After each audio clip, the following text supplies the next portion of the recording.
सभी को मेरा नमस्कार। मैं हूँ ऋषभ झा। आप देख रहे हैं वतन की आवाज़। आज की कहानी का शीर्षक है ब्राह्मणी और तिल के बीज। एक बार की बात है, एक निर्धन ब्राह्मण परिवार रहता था। एक समय उनके यहाँ कुछ अतिथि आए। घर में खाने पीने का सारा सामान खत्म हो चुका था।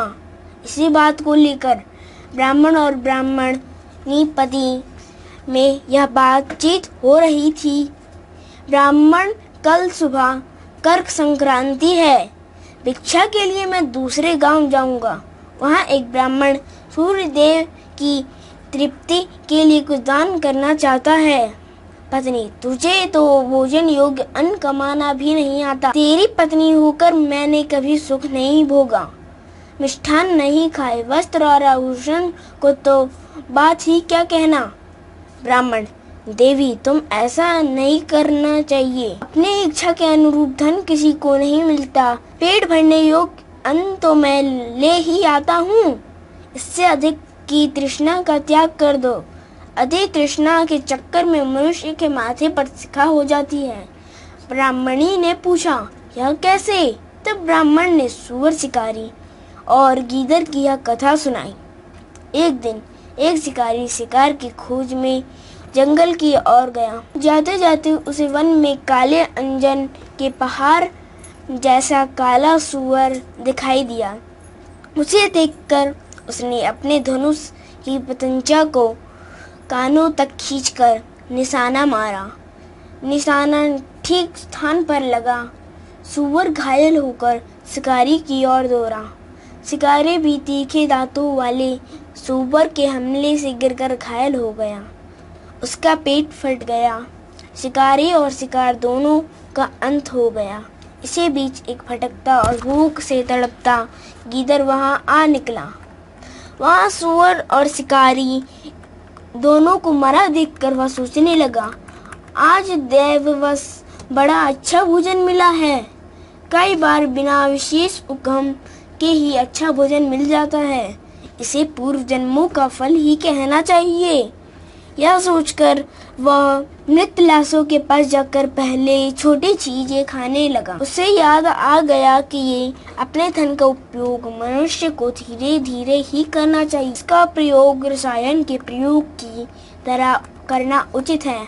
इस तरह अल्प से अल्प दिन भी बहुत काल तक काम देता है। अतः इनका भोग मैं इस रीति से करूंगा कि बहुत दिन तक इनके उपभोग से ही मेरी प्राण यात्रा चलती रहे। यही सोचकर उसने निश्चय किया कि वह पहले धनुष की डोरी खाएगा। उसे समय धनुष की प्रतंचा चढ़ी हुई थी।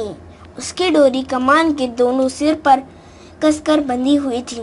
गीदड़ ने डोरी को मुंह में लेकर चबाया। चबाते ही वह डोरी बहुत वेग से टूट गई और धनुष के कोने का एक सिरा उसके माथे को भेद कर ऊपर निकल आया, मानो माथे पर शिखा निकल आई हो। इस प्रकार घायल होकर गीदड़ भी वहीं मर गया। ब्राह्मण ने कहा, इसलिए तो मैं कहता हूँ कि अतिशय लोभ से माथे पर शिखा हो जाती है।